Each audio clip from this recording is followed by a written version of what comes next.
Haye Jaljor. Akkana. Naga qabta. Maal fakkaatti? Jiru jireenya. Aya. Akkana gallee biyya Arabaati. Kanaafuu waa'ee tajaajila tanarratti akkam jetta? Uummanni kun akka gammachuun nu simatee jira. Ati akkam jetta? Egaa dilleen hawaasa fi magaalonni jiraachuu danda'u. Kantee hawaasa keessa nama jira. Aya. Eber kanaafuu haye. Namni tokko waan irra jiru takka irratti abdiillee kutachuun qabu. Suutatti amma waa itti arjumne jennee yaadna akkam jetta? Aya.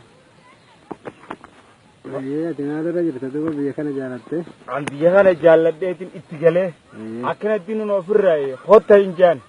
Kana malee kan baasu hin jirtu. Gaafa dhufu jijjiirra isintu beekaa. Jaana. Bareeddu. Akkam jettaati? Bareeddu.